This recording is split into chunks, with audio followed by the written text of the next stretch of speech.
अस्सलामुअलैकुम नाज़रीन, सियासत टीवी के कौमी खबरनामे में आपका खैर मकदम है। मैं हूं रेशमा। सबसे पहले नज़र डालते हैं सुर्खियों पर। ट्रंप के 5 जंगी तैयारे गिरने के दावों पर पार्लियामेंट में वज़ीर आज़म को देना होगा जवाब, जयराम रमेश का बयान। राइटर्स और वॉल स्ट्रीट जर्नल को पायलटों का नोटिस, तैयारा हादसा मामले में झूठी खबर छापने का इल्ज़ाम, माफ़ी मांगने का किया मुतालिबा। वज़ीर आज़म मोदी, अमित शाह और किरण रिजिजू का मंगल पांडे को इखराज अक़ीदत, कहा जंग आज़ादी में मंगल पांडे के किरदार को फरामोश नहीं किया जा सकता।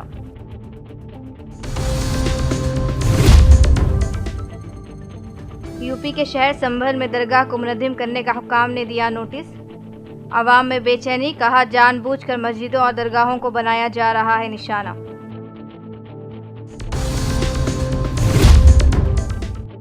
शाहरुख खान फिल्म किंग की शूटिंग के दौरान जख्मी, इलाज के लिए अमेरिका मुंतकिल। सुहाना खान के साथ पहली फिल्म की शूटिंग आर्जी तौर पर बंद। तो ये थी सुर्खियां, पेश है खबरों की तफसील। कांग्रेस के सीनियर लीडर और रुकन पार्लियामेंट जयराम रमेश ने अमेरिकी सदर डोनाल्ड ट्रंप के ताज़ा दावे पर वज़ीर आज़म नरेंद्र मोदी से पार्लियामेंट में बराह रास्त और वाज़ेह जवाब देने का मुतालबा किया है। ट्रंप ने अपने बयान में एक बार फिर दावा किया कि उनकी मुदाखलत से हिंदुस्तान और पाकिस्तान के दरमियान जंग रुकी, और इस बार इन्होंने ये भी कहा कि शायद 5 जंगी तैयारे मार गिराए गए थे। जयराम रमेश ने कहा कि यह 24वीं मरतबा है जब ट्रंप ने यह बात दोहराई है कि अमेरिका ने हिंदुस्तान और पाकिस्तान दोनों जौहरी ताकतों के दरमियान जंग रोक दी थी और दोनों ममालिक ने अमेरिका के साथ तिजारती मुआहदे के लिए जंग बंदी पर रजामंदी जाहिर की थी। हंसेंगे, सबसे नमस्कार करेंगे, हम लोग बैठेंगे 2 घंटे तक, सब लोग सुझाव देंगे, बाद में कुछ होने वाला नहीं है। हम लोग हमारे सुझाव देंगे, हमारी मांगे रखेंगे। हर सत्र के पहले ये औपचारिकता होती है। राजनाथ सिंह जी आते हैं, भले आदमी हैं, नड्डा साहब भी बैठते हैं और किरण रिजिजू बैठते हैं और 2-3 लोग मंत्री बैठते हैं, अर्जुन मेघवाल जी बैठते हैं। तो बात होती है, सभी पार्टी 30-35 लोग बोलते हैं, 5-10 मिनट बोलते हैं, 2 घंटे तक चलता है। लंच भी नहीं किया जाता और 11 बजे से शुरू होगा और 1 बजे तक चलेगा। ये औपचारिकता है, इससे कोई ज्यादा मतलब नहीं, मैं नहीं रखता हूँ। और सोमवार को सत्र शुरू होने वाला है। सत्र शुरू होने के पहले आधे घंटे पहले प्रधानमंत्री देश के नाम संदेश देंगे, अपना प्रवचन संसद भवन के सामने देंगे, रचनात्मक सहयोग की मांग करेंगे। हम सभी मुद्दों पर चर्चा करने के लिए तैयार हैं, वगैरह वगैरह बोलते रहेंगे और उसके बाद वही होगा, बुलडोजर चलाया जाएगा। जो मनमानी, वो बिल्कुल जबरदस्ती, जो उनकी मर्जी है वो ही करेंगे। पर हम चाहते हैं, हमने पहले से कहा है, पहलगाम के बारे में बात हमने मांगी थी, विशेष सत्र बुलाया जाए, सर्वदलीय बैठक बुलाया जाए जिसमें प्रधानमंत्री अध्यक्ष करेंगे। प्रधानमंत्री उसमें नहीं आए, तब हमने विशेष सत्र की मांग की। खरगे जी ने खत लिखा प्रधानमंत्री को, राहुल जी ने खत लिखा विपक्ष की ओर से, वो भी, उसका भी नजरअंदाज किया गया। अब जब सत्र हो रहा है, मानसून सेशन शुरू हो रहा है, तब इस पर तो 2-3 दिन की चर्चा होनी चाहिए ना। बड़े बड़े मुद्दे हैं, पहलगाम को लेकर, सिंदूर को लेकर, राष्ट्रपति ट्रंप को लेकर, चीन की भूमिका को लेकर, और जो नई चुनौतियां आए हैं, नई चुनौतियों का सामना करना पड़ रहा है। इस पर तो बहस होनी चाहिए, लंबी बहस होनी चाहिए, 2-3 दिन तक बहस होनी चाहिए।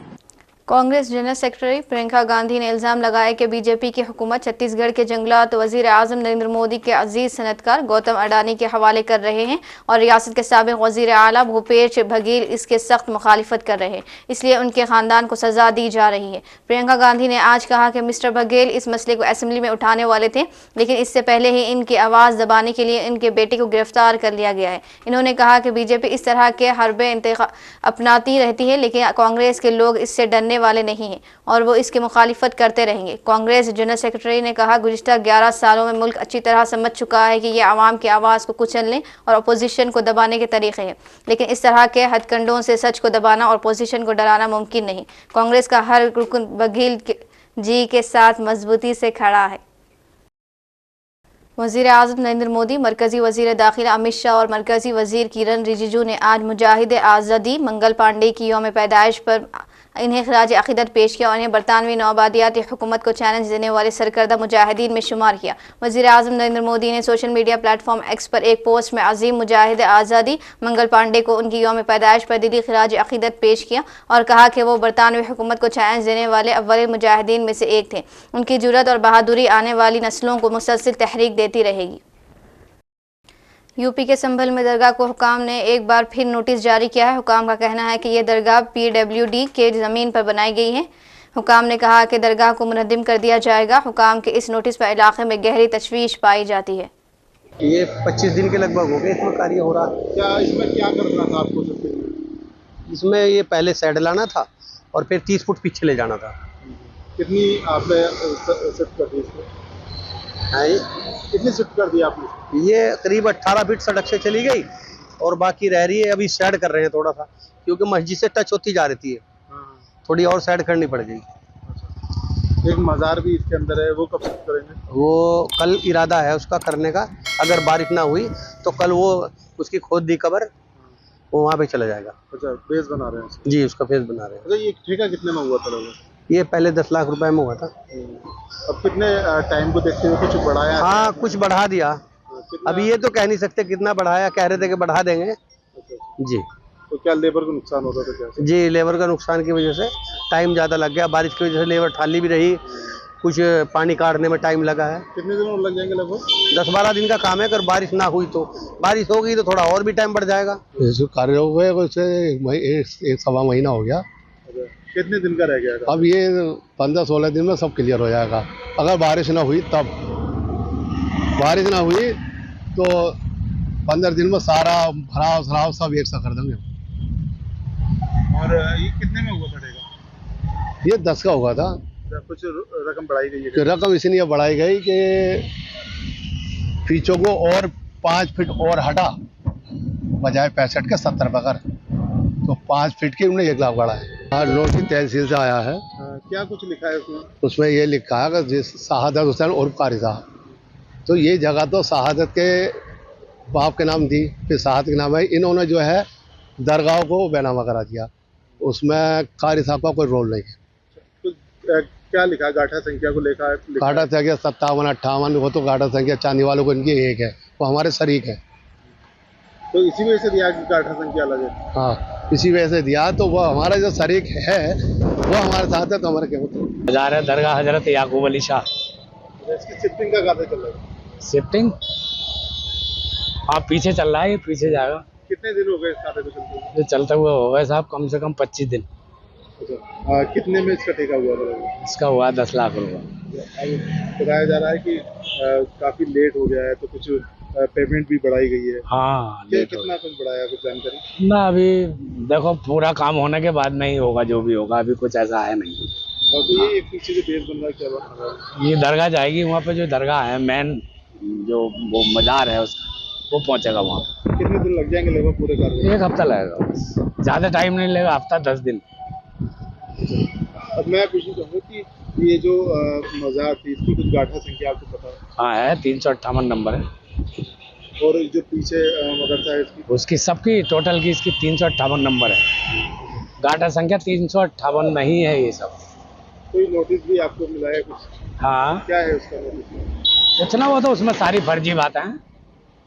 357, 58, 56 सब उसने कहा, बोले सब मंदिर का है, तो मंदिर का है तो सबूत दिखा दे। ये कार्रवाई राज्य सरकार के अवैध कब्जा मुक्त अभियान का हिस्सा है। इस पर तहसीलदार धीरेन्द्र कुमार सिंह ने क्या कहा?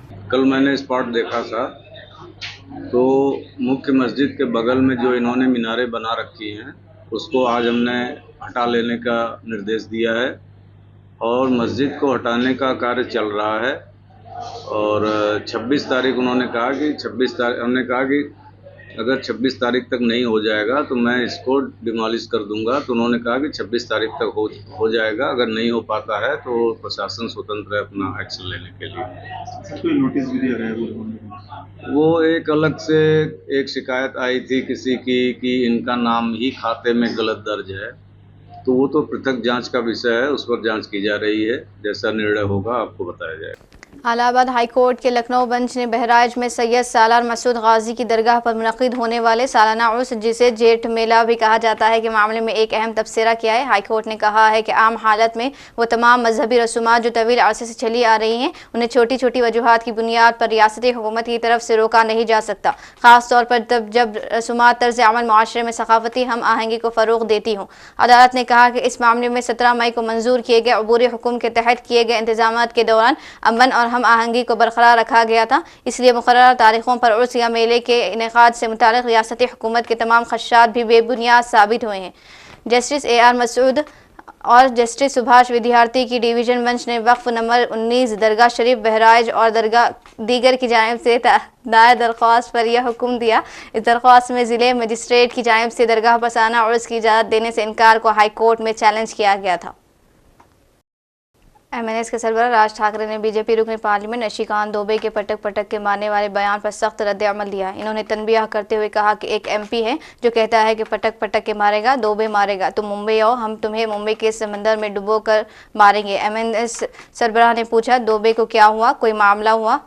आप भी 56 इंच के सीना लेकर घूमो, आप महाराष्ट्र के मालिक हैं, अगर यहाँ कोई मराठी की तौहीन करेगा तो उसके गाल और हमारे हाथ ज़रूर मलेंगे।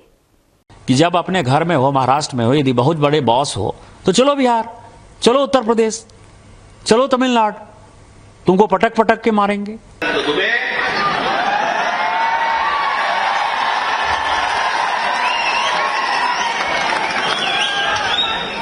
तुम मुंबई में आ जाओ,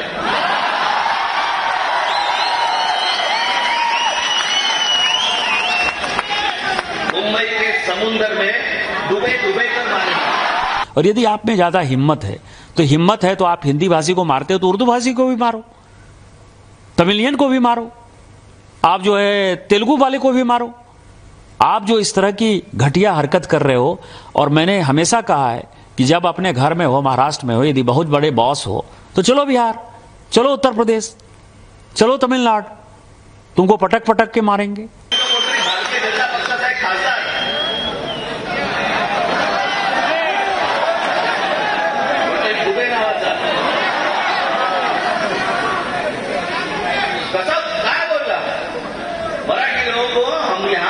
पटक पटक के मारेंगे। झाली का केस त्याच्यावरती हिंदी चॅनल वाल्यांनी दाखवलं का, पुढे चालवलं का? काही नाही। बघा कसं असतात, कसे असतात ते बघा। तू आम्हाला पटक पटक के मारणार, दुबेला तू सांगतो, दुबे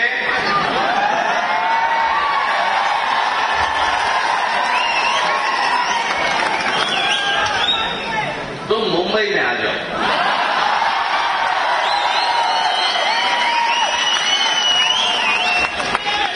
मुंबई के समुंदर में डूबे डूबे कर मारेंगे। हिंदुस्तानी पायलटों की तंजीम फेडरेशन ऑफ इंडियन पायलट्स ने द वॉल स्ट्रीट जर्नल और राइटर्स के खिलाफ कानूनी नोटिस जारी किया है। FIP का कहना है कि इन गैर मुल्की मीडिया हाउस ने एयर इंडिया की परवाज़ के हादसे को लेकर बेबुनियाद तौहीन आमेज़ खबरें शाये की। पायलटों ने इन खबरों को फ़ौरन वापस लेने और माफ़ी मांगने का मुतालबा किया है। FIP के चेयरमैन कैप्टन CS रांधवा ने सख्त रुख इख्तियार करते हुए कहा, AAIB की रिपोर्ट में कहीं नहीं लिखा है कि पायलट की गलती से फ्यूल स्विच बंद हुई। इन मीडिया हाउस ने रिपोर्ट को ठीक से पढ़ा ही नहीं, हम उनके खिलाफ कार्रवाई करेंगे। We really applaud and we are happy that this report has come out from the NTSB chairman, as NTSB is also a part of the investigative committee in the AAIB. So it was very pertinent that NTSB should give a report, and they have given today, though they should have given it immediately after the appeal was sent by the AIB. Nevertheless, within a day they have issued it. It is very, very heartening to know that they have issued this statement, which will put all the Western media to rest, to carry out speculations and blaming Indian pilots. So this is in a good direction, and I think with the instructions issued by the AIB, not instructions, I would say appeal, and the statement issued by the NTSB, the investigations will go in the right way, and even in the media, speculations of coming and jumping to conclusions will end. There's one more thing, that it's all about trade. Accident has already happened, lives are already lost, but Boeing has lost its credibility to a very large extent. So is it something to just save the image of Boeing and they are putting the blame on the pilots? See, I would blame totally the Wall Street Journal to mislead the public, and they come out with their own conclusions. Are they the investigative body that they're talking all this crap around the world? They are not the investigative body, and their reports are not based on any factual contents which are mentioned in the preliminary report. So how can they jump to conclusions and give press statements around the world? We strongly condemn it, and we've also issued legal notices to Wall Street Journal and Reuters, both.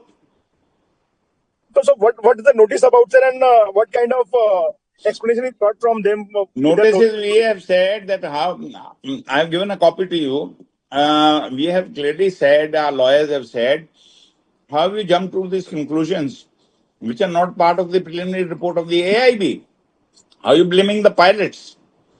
So we have asked for an explanation, and we have asked that you need to give a statement in the press.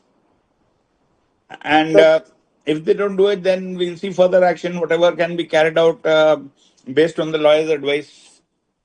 So what are the legal and other options available if they don't reply or don't do the compliance with the notice which you have sent them already? See, the first and foremost point is that one is the legal action. The legal action, whatever within the legal frame of the world legal way, we will be carrying out the actions as desired and as guided by our lawyers, the law firm which is in Delhi. Bollywood के मशहूर अदाकार शाहरुख खान अपनी नई film king की shooting के दौरान जख्मी हो गए। यह वाक़या मुंबई के गोल्डन टोबैगो स्टूडियो में एक शदीद एक्शन सीन के अक्सबंदी के दौरान पेश आया, जब उनके पट्टों पर हद से ज़्यादा दबाव पड़ने के बाद वो चोट का शिकार हुए। चोट की नौयत को मद्देनज़र रखते हुए उन्हें इलाज के लिए फ़ौरी तौर पर अमेरिका मुंतकिल किया गया, जहाँ डॉक्टरों ने उन्हें कम से कम 1 माह आराम का मशवरा दिया है। इस वजह से उनकी फिल्म की शूटिंग को वक्ती तौर पर रोक दिया गया है। किंग एक ऐसी फिल्म है जिसका शायकीन तवील अरसे से इंतजार कर रहे हैं, क्योंकि इसमें शाहरुख पहली बार अपनी बेटी सुहाना खान के साथ स्क्रीन पर नजर आएंगे। फिल्म में दीपिका पादुकोण उनके साबिक गर्लफ्रेंड के किरदार में जलवागर होंगे, जबकि अभिषेक बच्चन मनफी किरदार अदा करेंगे। सिद्धार्थ आनंद इस एक्शन ड्रामे की हिदायतकार कर रहे हैं, जिसकी रिलीज अगले साल ईद के मौके पर मुतवक्के है। और आखिर में सुर्खियों पर एक और नजर। ट्रंप के 5 जंगी तैयारे गिरने के दावों पर पार्लियामेंट में वजीर आजम को देना होगा जवाब, जयराम रमेश का बयान। राइटर्स और वॉल स्ट्रीट जर्नल को पायलटों का नोटिस, तैयारा हादसा मामले में झूठी खबर छापने का इल्जाम, माफी मांगने का किया मुतालिबा। वजीर आजम मोदी, अमित शाह और किरण रिजिजू का मंगल पांडे को खिराज अकीदत, कहा जंग आज़ादी में मंगल पांडे के किरदार को फरामोश नहीं किया जा सकता।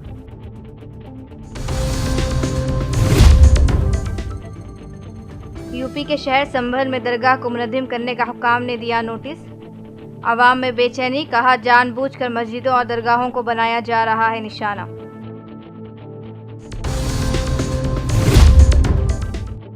शाहरुख खान फिल्म किंग की शूटिंग के दौरान जख्मी, इलाज के लिए अमेरिका मुंतकिल। सुहाना खान के साथ पहली फिल्म की शूटिंग आर्जी तौर पर बंद।